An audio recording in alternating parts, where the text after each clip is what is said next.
आइए दोस्तों, अपना मैं वीडियो शुरू करता हूँ। इस चैनल पे मैं अपना पहला वीडियो डालने वाला हूँ जो सामान्य ज्ञान संबंधी होगा। तो आज का मेरा पहला टॉपिक है भारतीय इतिहास। हम भारत के इतिहास के बारे में जानकारी प्राप्त करेंगे। भारतीय इतिहास की जानकारियां हम कहाँ से लेते हैं, कहाँ से प्राप्त करते हैं। तो भारतीय इतिहास के बारे में जानकारी प्राप्त करने का 4 संसाधन है। पहला संसाधन धर्म ग्रंथ। धर्म ग्रंथ से हम अपने इतिहास के बारे में जानकारी प्राप्त करते हैं। दूसरा संसाधन है विदेशियों के द्वारा लिखा गया किताब। विदेशी अपने देश में घूमने के लिए अर्थात अपना देश का दर्शन करने के लिए आते थे और उसमें अपने द्वारा लिखे गए बुक में, अपने द्वारा लिखे गए किताब में इस देश के बारे में, अपने भारत के इतिहास के बारे में, अपने भारत में क्या होता था, नहीं होता था, इन सब का विवरण वो लिखते थे। वो तो उन किताबों से भी हमें अपने देश के बारे में इतिहास का पता चलता है। तीसरा होता है पुरातत्व संबंधी साक्ष्य। यानी कि पुरातत्व संबंधी साक्ष्य में जैसे कि कुछ ऐसे सभ्यता जो खत्म हो चुकी है, विलुप्त हो चुकी है, जिसकी जानकारी हमें नहीं थी, लेकिन जैसे उन सभ्यताओं में से सबसे पुरानी सभ्यता की अगर बात करते हैं तो सिंधु घाटी की सभ्यता एक ऐसा मैं छोटे उदाहरण के तौर पे लेता हूँ। तो उसमें ऐसा वो तो खनन के दौरान कुछ ऐसे हमें साक्ष्य मिले, कुछ ऐसे सबूत मिले, जो ऐसे बहुत जगहों पे सबूत मिले। इस तरह के सबूत से भी हमें अपने भारतीय इतिहास के बारे में पता चलता है। तो पुरातत्व संबंधी जितने भी साक्ष्य है वो हमें यह बतलाता है कि अपना देश, अपना इतिहास कैसा रहा होगा। चौथा संसाधन है ऐतिहासिक ग्रंथ।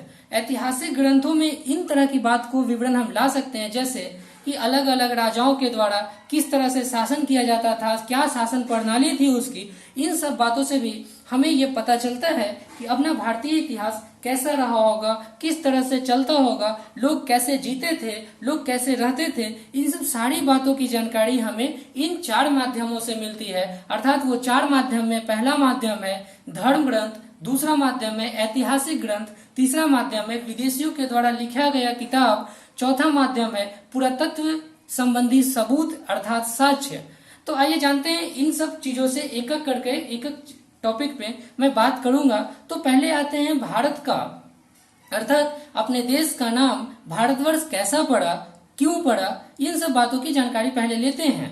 तो उत्तर के हिमालय से लेकर के दक्षिण में फैला हुआ समुद्र, वहां तक जो उप महाद्वीप है उसे हम भारतवर्ष के नाम से जानते हैं। अर्थात ऐसे दूसरे शब्दों में कहा जाए तो उत्तर के हिमालय से लेकर दक्षिण के कन्याकुमारी तक जो उप महाद्वीप है वो भारतवर्ष के नाम से जानते हैं।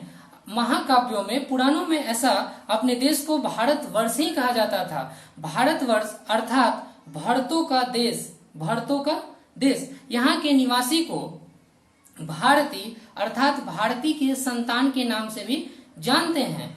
यानी ये हमें अपने महाकाव्य पुराणों में ऐसी बातें कही गई है। कहीं कहीं तो ये भी लिखा हुआ मिलता है कि प्राचीन काल में बहुत समय पहले अपने देश को जम्बू द्वीप भी कहा जाता था। एक ऐसा रामायण में भी ये जम्बू द्वीप का कहीं उल्लेख किया गया है। वो आप ऐसा ये कोई भी रामायण का बुक में, रामायण की किताब में आप देखे होंगे, ये लौकुश कांड में इस जम्मू द्वीप के बारे में वर्णन किया गया है। जम्मू द्वीप अर्थात जामुनों के वृक्ष का देश, ये रामायण के लवकुश कांड में भी वर्णन किया गया है इस द्वीप के बारे में। तो वहां से भी अपने देश के बारे में, अपने देश के बारे में जानकारी एकत्रित होती है। और ईरानी इसे सिंधु नदी से भी जोड़ते हैं। ईरानी सिंधु नदी से जोड़ते थे, लेकिन वो इसे सिंधु न कह करके हिंदू कहा करते थे। दूसरा, यूनानी इसे इंदे नाम से जोड़ते थे, इंदे। और इसे अरब के देशों में हिंदू कहा जाने लगा। अरब के देशों में यही नाम हिंदू के नाम से विख्यात हुआ। बाद में मध्यकाल में आकर के इसे हिंदुस्तान के नाम से भी जाना जाने लगा। तो हम अपने देश का नाम इस तरह से जोड़ते हैं, अपने महाकाव्य अर्थात ग्रंथों से जानकारी एकत्रित करके अपने देश के नाम के बारे में हमें ये जानकारी मिलती है कि हमारा इस देश का नामांकन जो है वो इस माध्यम से हुआ था। दूसरा, बाद में जो यूनानियों ने इसे इंदे शब्द कहा था वो बाद में अंग्रेज जब अपने देश में आए तो इसे इंडे को इंडियन भी कहने लगे। तो अपने देश के बारे में, अपने देश का इतिहास के बारे में सबसे पहला टॉपिक को मैं यहीं समाप्त करता हूं। तो आइए मिलते हैं अगले टॉपिक में। धन्यवाद।